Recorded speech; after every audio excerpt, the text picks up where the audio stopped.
Je vais saluer Jean-François Brun pour la Société du Canal de Provence, Violaine Chauvin, bonjour à tous les deux. Jean-François, vous êtes adjoint au directeur du développement et Violaine Chauvin, vous êtes en charge des projets d'aménagement, vous êtes chef du service maîtrise d'ouvrage à la direction du développement. On va vous laisser 20-25 minutes de présentation tous les deux sur deux axes. Le premier, c'est la ressource en eau. On va s'interroger sur la ressource en eau et on va prendre plein de choses avec vous pour commencer. Puis ensuite, avec Violaine Chauvin, on évoquera quelques projets d'aménagement sur votre territoire. Bonjour Jean-François. Merci, bonjour à tous.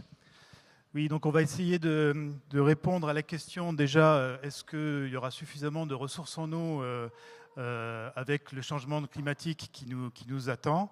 Et puis ensuite, Violaine vous parlera des projets d'aménagement de la concession régionale du canal de Provence. Mais voilà, pour démarrer, l'impact du changement climatique. Alors, je ne vais pas vous présenter l'impact du changement climatique sur les températures, sur l'humidité des sols. Je pense que tout ça, vous connaissez déjà. Simplement faire un focus sur l'impact sur la ressource en eau et notamment sur les débits des cours d'eau pour, in fine, essayer de répondre à la question est-ce que d'ici 2050 et puis deuxième moitié du siècle, on aura suffisamment d'eau pour pouvoir arroser toutes les cultures, la vigne en particulier. Ici, j'ai choisi une carte de synthèse d'un projet de recherche qui vient d'aboutir, qui vient d'être présenté en juin. C'est l'INRAE qui avait eu cette commande-là du ministère de la Transition écologique. Pour partir des simulations de Météo France, différents scénarios de changement climatique, et le traduire en projection sur l'évolution des débits des cours d'eau. Donc on a sur cette carte la carte de synthèse à l'échelle de la France qui présente les 4000 points de modélisation des débits des cours d'eau. Des simulations ont été faites jusqu'à la fin du XXIe siècle. Et la carte présente la synthèse sur les débits moyens journaliers intégrant ce changement climatique. Et le code couleur présente l'augmentation ou la diminution des débits qui s'écouleront, des débits des différents cours d'eau. Donc ce qu'on voit, c'est que la France est coupée en deux. Une partie nord où les écoulements moyens seront plus importants, et une partie sud, avec les couleurs sombres. Plus on va vers le sombre, plus la réduction sera forte, avec une baisse des débits moyens et donc des volumes écoulés dans l'année dans les différents cours d'eau. Et alors, quand on parle de débit des cours d'eau, on parle aussi d'alimentation des nappes. Le corollaire, c'est que les nappes se rechargeront plus difficilement. Donc le niveau des nappes phréatiques va avoir tendance à baisser. Et ça pour à peu près tous les scénarios climatiques. Alors selon le scénario pris en compte, le résultat est plus ou moins grave, mais la tendance est à peu près générale. La moitié sud de la France verra ses débits moyens baisser, les débits d'étiage baisser encore plus, c'est-à-dire que l'été, il y aura encore moins d'eau, et puis les précipitations étant plus concentrées sur des épisodes pluvieux très intenses, les ruissellements auraient tendance à moins venir alimenter les nappes. Ça, c'est la synthèse des simulations sur l'hydrologie issue du changement climatique. Maintenant, sur cette diapo est présenté à la fois les observations et puis les projections sur le XXIe siècle des débits du Verdon. Alors pourquoi on vous parle du Verdon? Parce que le canal de Provence tire à peu près 95% de sa ressource du bassin du Verdon. Ce sont des transferts d'eau, je vous montrerai avec une carte les infrastructures principales. Mais l'essentiel de la ressource n'est pas une ressource locale varoise, c'est une ressource qui vient notamment de la fonte des neiges et de l'alimentation du bassin du Verdon. Donc le constat, sur les deux graphiques de gauche, on a les observations sur les 50 dernières années, avec les débits journaliers de printemps et les débits d'été. Là, ce sont des débits saisonniers. Ce qu'on voit clairement, c'est une baisse qui est significative sur les 50 dernières années. Et puis sur le graphique de droite, On a des projections à l'horizon 2050 et 2100, avec un avenir à plus 2-3 degrés à moyen terme, et puis plus 4 ou 5 degrés à long terme.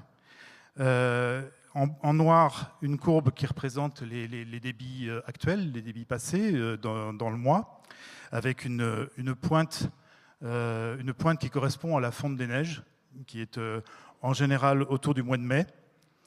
Et en jaune, le même hydrogramme à l'horizon de la moitié du siècle, avec un réchauffement de 2-3 degrés. Et puis en rouge, plutôt la fin de siècle. Alors ce qu'on voit, c'est qu'on aura moins de fonte des neiges, on aura moins de manteaux neigeux, moins de fonte des neiges, et puis une fonte plus précoce dans le temps. Donc des apports dans les barrages qui seront plutôt au tout début du printemps ou à la fin de l'hiver, et qui seront plus faibles en amplitude. Alors, présenté comme ça, les choses se présentent mal. Pour pouvoir... là, on aurait tendance à faire un constat un petit peu pessimiste sur la situation à l'horizon 2050 ou 2100.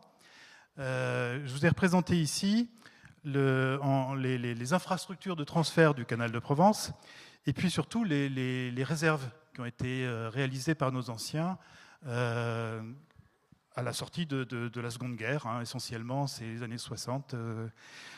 Création des grands barrages EDF sur le Verdon. Alors ces barrages, ça représente 1 milliard de mètres cubes hein, cumulés sur 5 barrages, Castillon, Chaudane, la réserve principale qui est la réserve de Sainte-Croix, Esparon et Gréoux. Donc ça représente 1 milliard de mètres cubes stockés. Et dans ce milliard de mètres cubes de stock, que EDF a mis plusieurs années à remplir, hein, il ne suffit pas des écoulements d'une année pour remplir ces barrages, ce sont des barrages dits pluriannuels. Le canal de Provence, la concession régionale du canal de Provence, bénéficie d'une réserve qui lui est attribuée prioritairement. C'est un quart de ce milliard de mètres cubes. Hein, ça représente en tout 225 millions de mètres cubes dans les réserves du Verdon, dans les barrages EDF. Et puis il y a également un barrage à Bimont qui est géré par le canal de Provence, donc au-dessus d'Aix-en-Provence, qui fait 25 millions de mètres cubes. Et dans le Var, il y a le barrage de Saint-Cassien, également géré par EDF, et dans lequel une tranche d'eau de 10 millions de mètres cubes est réservée pour l'alimentation en eau du Var. Donc ça, ce sont les principales réserves. Et puis les infrastructures, en particulier la branche du Var qui amène l'eau du Verdon dans toute la partie ouest du Var, et puis plus récemment avec l'infrastructure, enfin l'adduction dite Verdon-Saint-Cassien qui permet de relier les réseaux alimentés par Saint-Cassien avec les réseaux alimentés par le Verdon. Vous avez toute l'infrastructure de transfert de ces eaux du Verdon dans le Var. Un dernier chiffre, la réserve en tout est de 250-260 millions de mètres cubes. Ça correspond à peu près à une année de consommation du canal de Provence pour l'ensemble de la région et pour tous les usages, hein, eau potable, agriculture, industrie, arrosage, c'est vraiment tout usage confondu. Mais pour alimenter tous ces usages, il n'y a pas besoin de déstocker tous les ans la totalité de la réserve, puisqu'il y a quand même une partie des apports naturels du Verdon qui suffisent à alimenter les réseaux. Le déstockage ne se fait qu'en période d'été, quand les étiages sont très marqués et que le débit du Verdon est insuffisant. Donc le déstockage, le plus important déstockage qu'on ait eu dans l'histoire du canal de Provence, c'était l'année 2022, qui a été une année exceptionnelle, l'année la plus sèche depuis la création des barrages. Et on a déstocké un peu moins de la moitié des réserves. Donc on n'était pas encore au maximum de déstockage de ces réserves.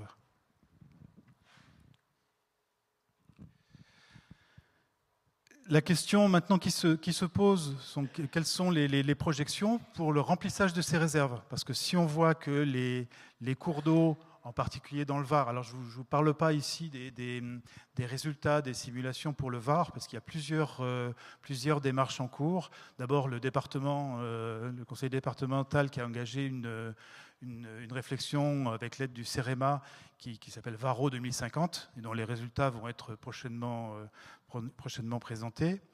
Et puis, le syndicat mixte de l'Argence également a lancé une étude sur l'impact du changement climatique sur le bassin de l'Argence. Donc là aussi, c'est en cours. Et tout ça sera présenté prochainement. Bon, globalement, il n'y aura pas de différence dans le Var avec toute la partie sud et sud-est de la France qui figurait sur la carte que je vous ai présentée au début. On va vers une diminution des apports de ces différents cours d'eau et en particulier le Var sera touché par cette réduction des apports et des débits d'étiage. Là, je mets le focus sur le bassin du Verdon parce que c'est finalement ce qui constitue la réserve qui permet d'amener l'eau qui manque dans le Var et dans une partie de la région. Des simulations ont été faites par le syndicat mixte de la vallée de la Durance, qui est l'établissement public de bassin de l'ensemble de la Durance et du Verdon, qui a utilisé les résultats du projet Explore 2 et modélisé le fonctionnement du bassin Durance-Verdon avec ses deux principales retenues, Serponçon sur la Durance et Sainte-Croix sur le Verdon, et l'ensemble des usages préleveurs et consommateurs, l'hydroélectricité, parce que les barrages ont d'abord une vocation de production d'électricité, et puis tous les usages, alimentation en eau potable, irrigation, alimentation en eau industrielle. Les résultats de cette étude, de ces simulations qui ont été présentées en décembre, c'est tout récent, c'est que la retenue de Sainte-Croix continuera à être alimentée même avec un réchauffement à plus 5 degrés. Actuellement, on a un remplissage optimal, c'est-à-dire un remplissage maximum au 1er juillet, 29 années sur 30. Avec un réchauffement à plus 5 degrés, on aurait un remplissage optimal 24 années sur 30. Mais voilà, quand même une capacité à reconstituer les réserves, même dans un scénario de climatique avec un réchauffement fort. Ça aura quand même un prix, c'est que les retenues, en particulier sur le Verdon, vont avoir tendance à marner un peu plus, c'est-à-dire que le niveau va baisser en hiver, va baisser en été, pendant la période où les prélèvements sont au maximum, ce qui a un impact, on l'a vu dans l'année 2022, ce qui a un impact sur les mises à l'eau et toutes les activités touristiques autour de ces lacs. Donc voilà, le prix à payer, ça va être une variation du niveau des retenues et une plus grande difficulté à la fois pour l'accès aux activités nautiques et puis pour la production hydroélectrique d'EDF. Donc en conclusion, capacité à re-remplir les réserves pour pouvoir satisfaire les besoins, en particulier les besoins en irrigation, mais des conflits d'usage plus fréquents et des arbitrages qu'il faudra faire à l'avenir entre la production d'électricité, l'irrigation ou l'alimentation en eau potable et l'activité touristique si elle n'arrive pas à s'adapter à ces variations du plan d'eau. Voilà, ça c'est la synthèse. Aura-t-on assez de stock dans le Verdon d'ici 2050 ? Donc la réponse est oui. Donc on va pouvoir continuer à travailler sur les extensions des réseaux de la concession régionale du canal de Provence pour sécuriser de nouveaux territoires, à la fois pour l'eau potable et pour l'irrigation, avec toutefois nécessité d'avoir des usages les plus sobres possibles, parce que même si on a encore quelques marges de manœuvre sur les réserves, il faudra d'abord les utiliser de façon équilibrée entre les différents territoires. Le Var n'est pas le seul territoire qui dépend de ces réserves. Et il faudra aussi qu'il y ait une capacité à justifier l'utilisation de ces réserves pour des usages préleveurs face à d'autres intérêts économiques, le tourisme et la production d'électricité. Je vais maintenant laisser Violaine le soin de vous présenter les projections en termes d'aménagement et d'extension de réseau de la concession régionale. Bonjour à tous. Donc oui, moi maintenant je vais vous présenter les futurs projets d'aménagement, sachant que, comme dit Jean-François, le prérequis nécessaire pour nous, c'était de bien s'assurer que la ressource était là. Et vous l'avez bien compris, cette ressource, elle doit être partagée entre tous les usages. Et donc, la notion de sobriété est un message clé quand même qu'il est important de partager. Donc aujourd'hui, je vais cibler sur le programme d'aménagement de la concession régionale du Canal de Provence sur le Var et sur le territoire de l'ODG Côte-de-Provence. Vous n'aurez le zoom que des aménagements qui concernent votre appellation. Un petit rappel de ce qui a déjà été fait quand même, c'est important de voir tout le travail que nous avons déjà fait ensemble avec des mises en service qui ont permis de mettre à l'irrigation environ 1000 hectares, principalement sur les communes de Pourrières-Pourcieux et sur le territoire de Cuers-Pierrefeu.